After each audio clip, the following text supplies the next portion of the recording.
Selamat datang di channel Pemuja Malam. Jangan lupa like, share, and subscribe ya. Terima kasih. Episode 37 ingin tampil berkesan di depan sang pujaan hati. Maaf, bukan maksud Mama meremehkan status seorang dokter. Ya ngerti kok, Ma. Jadi bagaimana? Menunya dari restoran aku aja ya, Ma.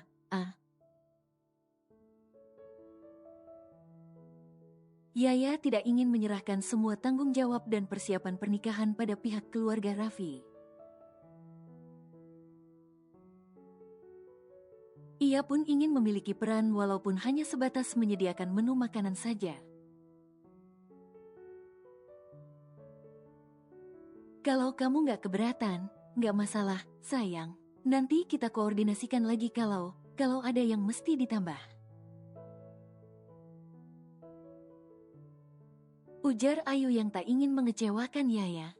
Makasih ya, Ma. Makasih untuk apa? Ini kan pernikahan kalian. Mana yang sekiranya kurang berkenan atau kalian memiliki saran atau apapun, katakan saja. Kalian senang, Mama dan yang lainnya pun akan ikut senang, ujar Ayu sambil mengusap kepala Yaya dengan sayang. Yaya tersenyum haru. Perbedaan perlakuan orang tua Andrian dan orang tua Raffi begitu kentara. Bila di pernikahan pertama Yaya mendapatkan perlakuan yang menyakitkan dari keluarga suaminya, maka di pernikahan keduanya ini ia justru mendapatkan perlakuan penuh cinta. Dina yang melihat itu pun ikut tersenyum haru. Ia bahagia melihat bagaimana perlakuan Ayu pada sang putri. Ia berharap perlakuan itu tidak berubah. Bukan sebuah sandiwara. Besar harapannya Yaya menemukan kebahagiaan sejati. Sebagaimana ia menemukan kebahagiaan sesungguhnya setelah menikah dengan Danang. Di kantor Madava, para karyawan tampak sedang heboh setelah mendengar kabar pernikahan putra dari CEO mereka. Selama ini tak ada satupun yang mengetahui siapa putra Madava. Mereka hanya pernah sesekali melihat Ayu yang datang ke kantor untuk mengantarkan makan siang. Sementara kedua putranya memang lebih memilih bertemu di luar kalau ingin bertemu. Alhasil, saat mendengar kabar tak lama lagi CEO mereka akan melangsungkan pernikahan sang putra, mereka senang bukan main. Hanya ada beberapa orang saja yang tahu tentang Raffi dan Arta. Itu pun karena mereka pernah mendatangi rumah Madava untuk keperluan pekerjaan. Selebihnya tak ada. Oleh sebab itu mereka pun begitu penasaran dengan putra dari Madava. Apalagi menurut kabar, putra CEO mereka itu sangatlah tampan. Kata Rasya, calon menantu Pak Dava tuh pengusaha resto gitu. Cantik banget juga. Duh, jadi penasaran. Rasya adalah sekretaris baru Madava. Oh, ya, cocoklah. Yang satu dokter, yang satu pengusaha resto.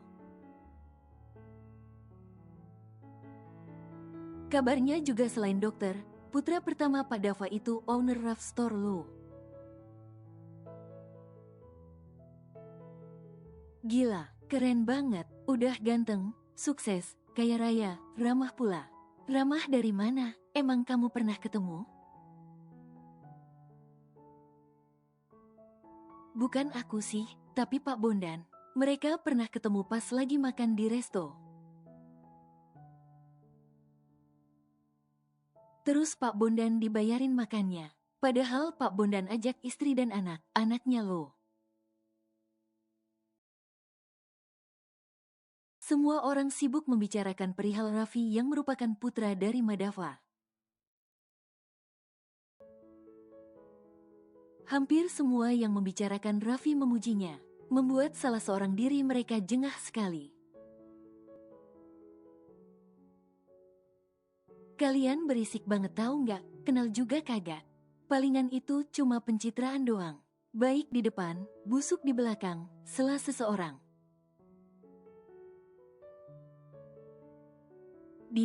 Nyindir diri lu sendiri, Bang, balas yang lain sambil tersenyum mengejek.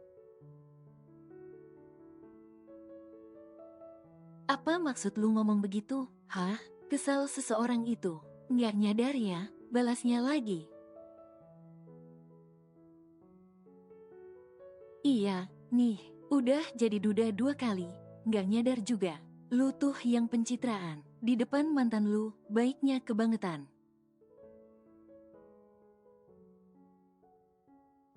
Nggak taunya nusuk di belakang. Dah dapat bini spek bidadari, malah milih jurik dari comberan. Bau dan menjijikan. Apa nggak apes tuh? Balas yang lainnya. Ia memang kesal melihat sikap dan tingkah seseorang yang tak lain adalah Andrian itu. Hampir semua orang menjauhi Andrian karena sikapnya yang semakin hari semakin menyebalkan. Ditambah permasalahan yang tak habisnya menimpa Andrian membuat sikapnya makin menjadi saja. Semua orang menjadi pelampiasan kekesalannya. Mendapatkan ejekan seperti itu membuat Andrian kesal, ingin menimpali. Tapi di saat bersamaan Madava melewati kubikelnya, alhasil, ia hanya bisa menahan kekesalannya. Pulang bekerja, Andrian memilih mampir ke salah satu kedai es krim yang ia ingat adalah kedai es krim kesukaan Yaya. Masuk ke dalam, ia duduk di kursi yang sering mereka duduki berdua. Seketika kenangan akan kebersamaan ia dan Yaya menyeruak begitu saja. Hatinya rindu, tapi yang ingin ia gapai justru semakin menjauh.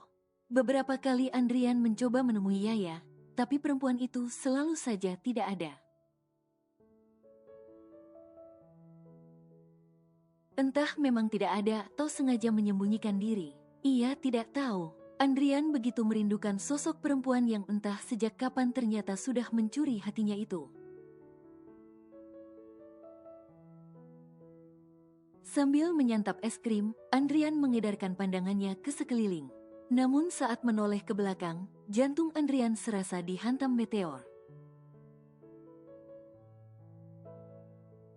Dengan mata kepalanya sendiri, ia melihat Raffi mengusap es krim di sudut bibir Yaya lalu memakannya. Kedua mata Yaya dan Raffi bertemu, saling menatap dengan senyum merekah. Pipi Yaya bersemu merah. Dada Andrian bergemuruh, rasa terbakar, panas, panas, panas. Sialan, brengsek, teriak Andrian sambil mukul kemudi mobilnya. Hatinya benar panas saat melihat betapa manis interaksi Yaya dan Raffi tadi. Hatinya rasa terbakar, bahkan uratnya sampai menonjol. Saat melihat bagaimana pipi Yaya bersemu saat Raffi menyuapinya es krim. Bahkan mereka makan dengan sendok yang sama. Sudah menikah, omong kosong, Yaya pasti hanya beralaskan saja. Geramnya saat mengingat apa yang Yaya katakan saat ia mendatangi mejanya tadi. Saat di kedai es krim, apa kau tidak memiliki harga diri, ya? Apa sebegitu hausnya kau dengan belayan sampai mengizinkan laki ini menyentuhmu sesuka hatinya, hah?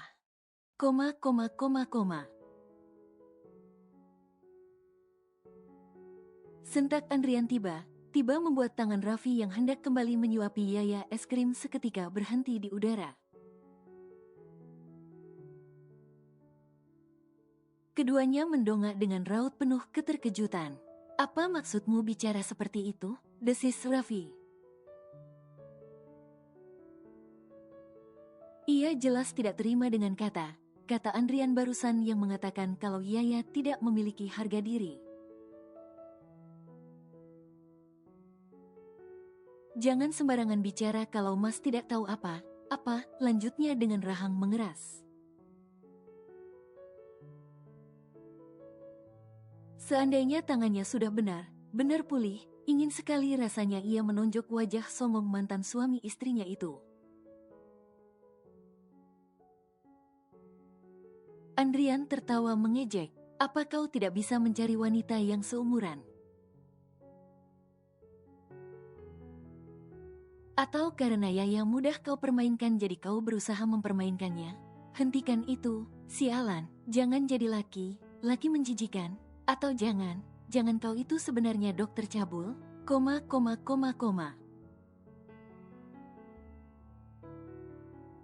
ucap Andrian tanpa tedeng aling. Ia mengalihkan pandangannya pada Yaya. "Apa ini caramu melampiaskan kekecewaanmu padaku? Ya, jangan bodoh, jangan jadi murahan.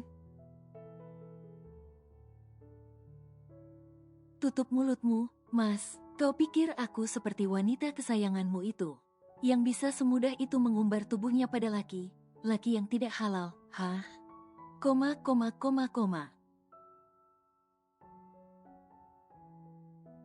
Sentak Yaya dengan rahang mengeras. "Kalau tidak, lantas ini apa? Bahkan saat kita dekat saja, kau tidak pernah mengizinkan aku menyentuhmu seperti itu. Lalu apa ini? Lagi pula berhenti menyebut perempuan itu. Aku sudah tidak ada hubungan lagi dengannya. Makanya, kalau tidak tahu apa lebih baik diam. Kau sadar, sikapmu ini semakin menunjukkan betapa bodohnya dirimu. Sembarangan menuduh, tidak berpikir sebelum berbicara. Mas, saya mohon, pergi dari sini. Hubungan Mas dan Yaya sudah berakhir, jadi berhenti mengusiknya. Mas sudah tidak memiliki hak apapun lagi untuk ikut campur urusan Yaya, sergah Raffi. Ia berusaha bersikap tenang dan sopan. Ia tidak ingin membuat kegaduhan di sana, apalagi itu tempat umum. Saat ini saja sudah banyak pasang mata yang memperhatikan mereka. Bukan tidak mungkin kalau terus berlanjut. Orang tersebut akan merekam dan memviralkan mereka dengan caption sembarangan. Kau yang tidak memiliki hak apapun di sini, brengsek, kau itu hanya orang asing. Cepat katakan, apa tujuanmu mendekati Yaya? Hah, kau pasti sedang mengincar posisi aman di rumah sakit. Kau pasti bekerja di rumah sakit yang sama dengan Papa Danang, iya kan? Sentak Andrian. Aku bilang berhenti bicara sembarangan kalau kau tidak mengetahui apa, desis Raffi yang mulai kesal. Yaya, berhenti bersikap bodoh. Laki ini hanya memanfaatkanmu. Dia bukan laki baik. Jangan jadi perempuan bodoh. Berhenti menghina Yaya, kataku. Justru kaulah yang bodoh, brengsek. Kau yang sudah menyia-nyiakan Yaya. Tapi kenapa sekarang kau sibuk sekali mengusik dirinya? Kau pikir Yaya perempuan murahan yang begitu mudahnya disentuh?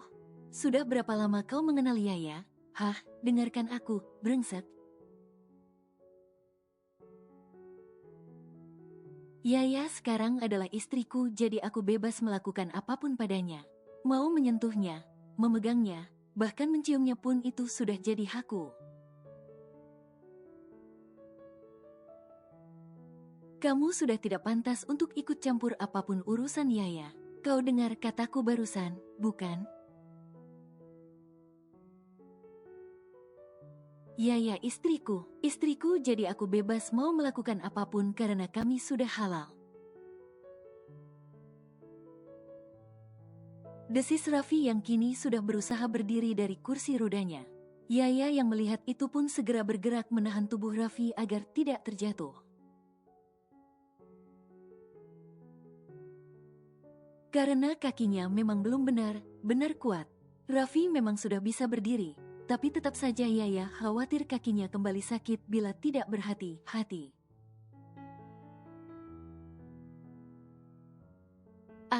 Apa, istri, kalian sudah menikah? Beo Andrian dengan mata membulat. Lalu ia tertawa terbahak-bahak. Kau pikir aku percaya? Desis Andrian yang tidak percaya ucapan Raffi. Ya, katakan kalau apa yang si brengsek ini katakan adalah bohong. Kalian tidak mungkin sudah menikah, kan? Dia pasti berbohong untuk manasiku, kan? Dia pasti sengaja berbohong. Karena takut aku berhasil meluluhkan hatimu lagi, kan? Katakan, ya, katakan kalau dia. Apa yang dia katakan benar, kami sudah menikah. Maka dari itu, aku mohon, jangan pernah usik hidupku lagi sebab aku sudah menemukan kebahagiaanku. Dan aku sangat bahagia menjadi istrinya. Yaya menggenggam tangan Raffi. Ia menoleh lalu tersenyum. Raffi pun balas tersenyum. Ia mengangkat genggaman tangan Yaya dan mengecupnya. Dada Andrian semakin panas.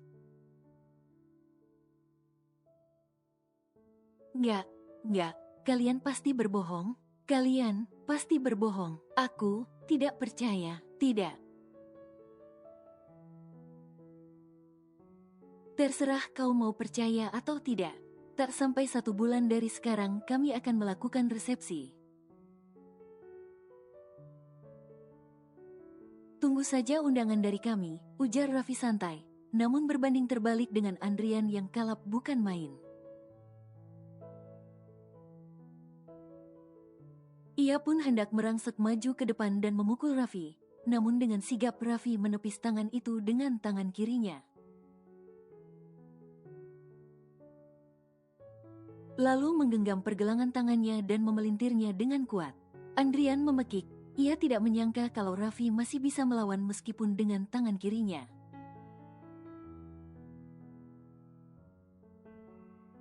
Sergah Yaya sambil menggeleng. Sakit sekali, bukan tangan, tapi hatinya saat mendengar panggilan yang begitu merdu dari Yaya untuk Raffi. Raffi pun mengangguk dan melepaskan tangan Andrian dengan sedikit mendorongnya ke depan. Sehingga tubuh Andrian ambruk di atas meja. Alhasil, bajunya kotor semua, pun wajahnya yang sudah terkena es krim.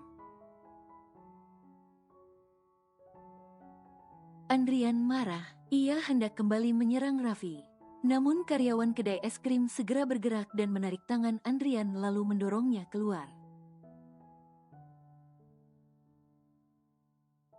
Ia diusir dengan kasar. Tampak orang menertawakan kebodohannya membuat Andrian benar-benar malu.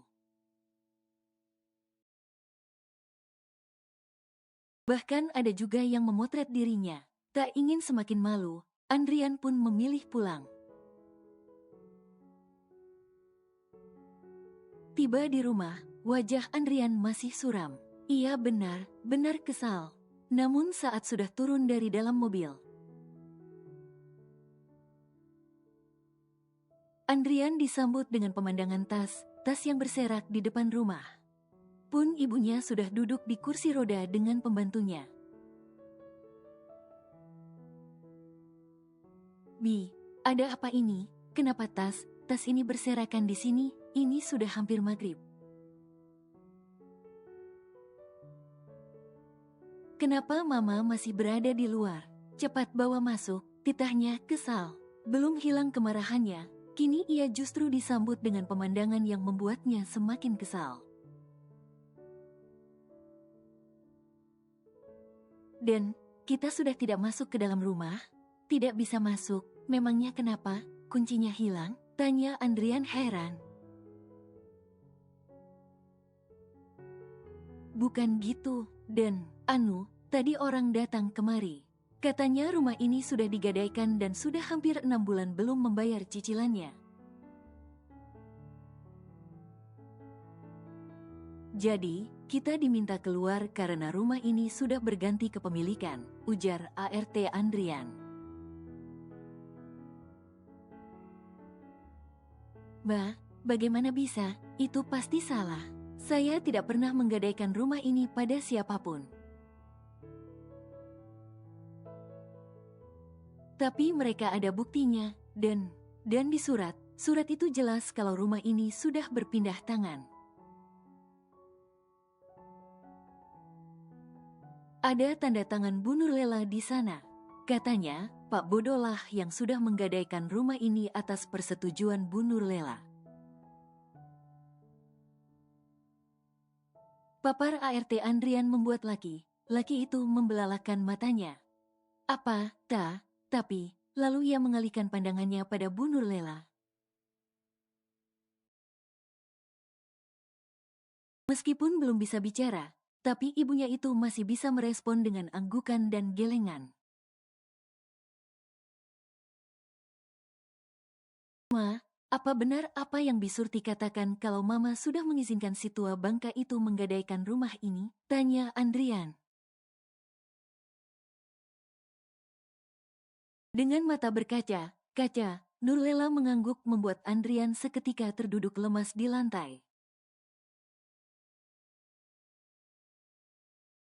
Ia tidak pernah tahu sama sekali kalau mantan ayah tirinya itu sudah menggadaikan rumah itu. Ingin meminta ganti rugi pun sudah tidak mungkin lagi karena Pak Priambodo sudah meninggal. Andrian terduduk linglung. Pekik Andrian frustasi karena masalah yang tak hentinya menimpanya.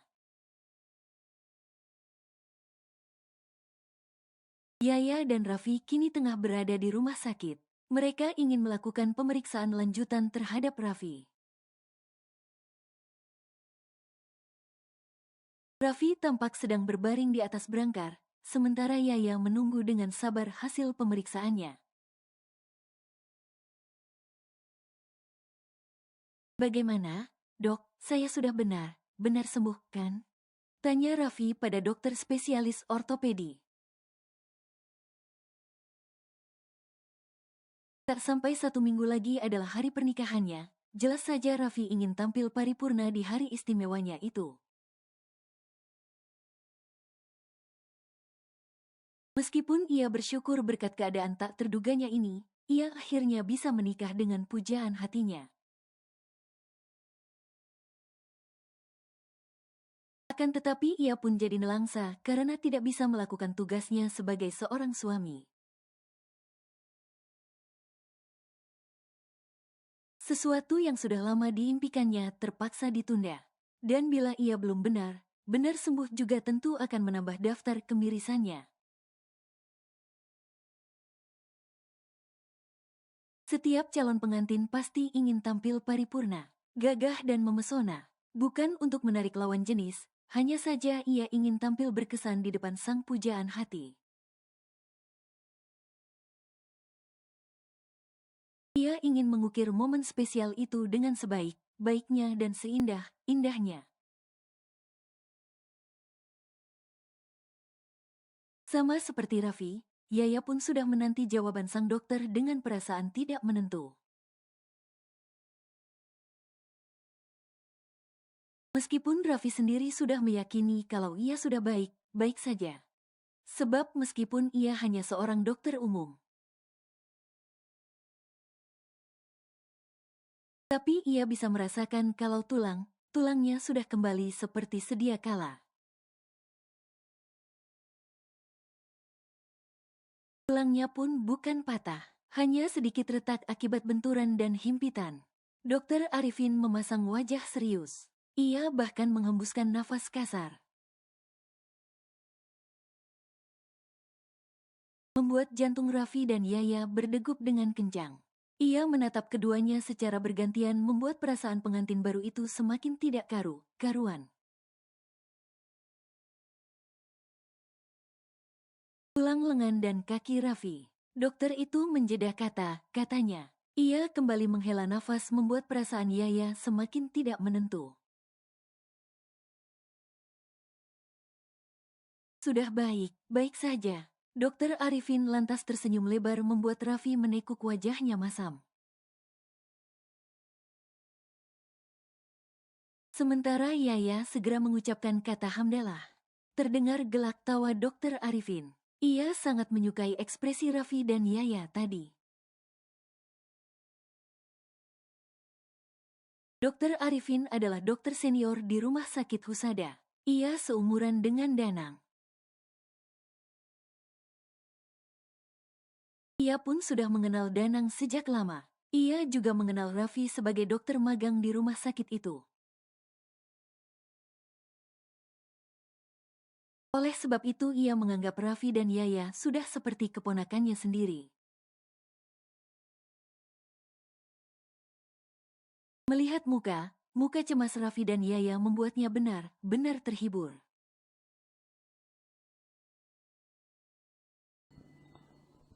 Bersambung.